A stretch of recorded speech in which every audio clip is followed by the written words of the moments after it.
Hey, what is going on, guys? Hex Competitive back in today with a brand new video, and as always, down the title below will be the topic we're talking about today.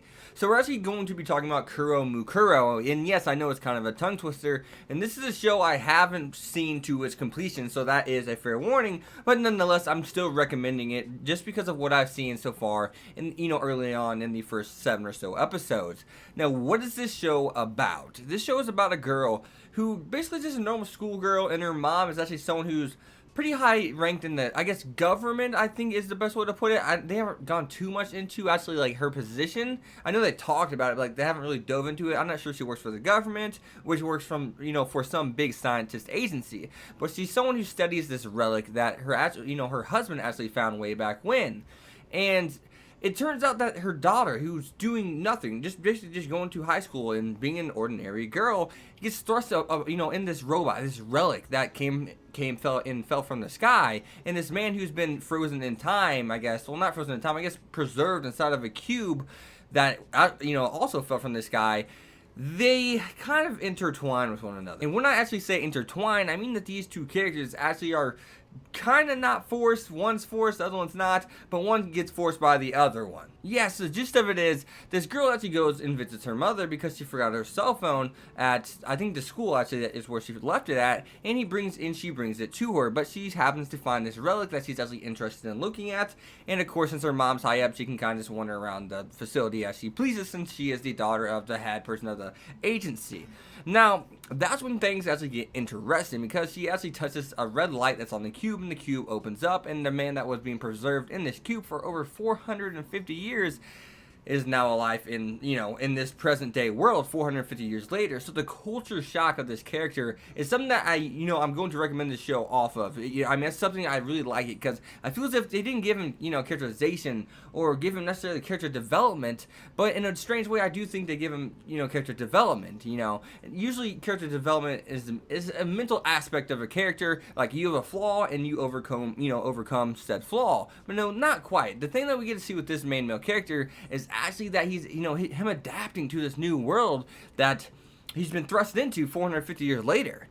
And that's where things get interesting, because the character dynamic or chemistry between our main female lead and our main male lead, I think that is really good. I think that is something that really excels the show. I think that I think these two characters elevate one another. Honestly, I think they literally elevate one another, and I see the chemistry building, even though they're two characters that don't even necessarily like each other, and that's something that's always fascinating. I like seeing characters that have chemistry, even though they really don't know each other, for one, but yet they also don't really necessarily dislike, but they don't like of each other. They don't, approve of each other's ways. But the best thing about these characters is the mystery of the ogres. One has fought ogres in the past, doesn't really know too much about them, while, the main female lead, her father, who has gone missing after he said he's going to talk and make friends with the ogres, stated that they would come back, and they actually did return. The thing that, the ogres that her father spoke to her about whenever she's just a little kid that's maybe 5 years old, ended up being true.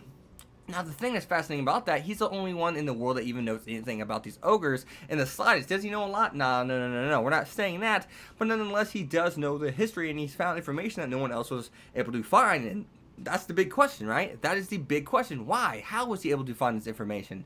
That's the biggest question of the whole show, and that's what's really kind of intertwining our two characters. The main male character's like, hey, your father knows something, and of course, I need to see this guy. Where is he? That's kind of like his first reaction. He doesn't directly say that, but he does ask about her father, and she tells him that he's gone missing. And of course, now the daughter's kind of in a situation where the only way, at least this is me foreshadowing. Now, the only way to find my father is going to be you and me fighting in that mecha and actually, trying to find him together. And yes, I did say mecha. I'm not someone who, really dives into mecha anime a lot. I haven't seen a mecha anime since I think like Masu HXH, which that's hardly a harem. I mean, that's a harem. That's hardly a mecha. How do we even get on that? Now, I'm not saying that, I'm not saying this show is a masterpiece. And if you're someone who leaves in the comments something negative after watching this show and not watching the video through, that's on you. Because I'm not saying it's a masterpiece, or a masterstroke of writing, but I like how the show presents itself. I like how the show makes every, dramatic moment feel actually feel dramatic. I think everything the show's done, all this, from setups. I think that's the best part about the show, and the mystery of the show in and of itself. I think those are the two big things. So the mystery and like how it's so real, our female character's reaction to the world and our main male character's reaction to the world is so real. The female character, the way she views her father, that was never around and always stuck up the ogre's ass per se, and her mother, who thinks that he was a great, she's a great mother, and her, and her father, her daughter's father was a great mother. And the last scene I actually saw that she slapped the shit out of her and she ran off. But it's so realistic, her reaction to how she's grown up, how her parents haven't raised her. And it makes sense. And, at the same time, for our main male character, the culture shock, it all makes sense. These are all real things that happen in life.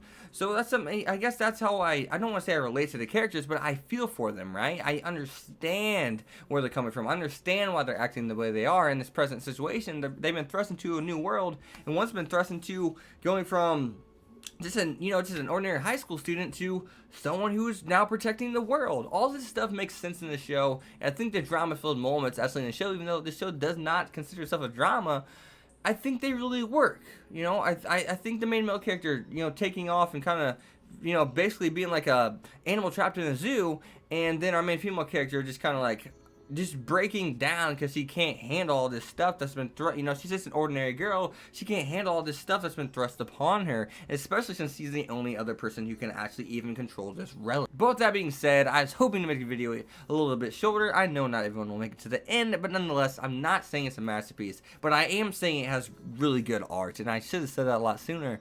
But nonetheless, I think you guys will like this recommendation. As always, guys, you've been hexed. Be sure to leave a like, comment, subscribe, follow my Twitter X25, and I'll see you guys next time. Peace.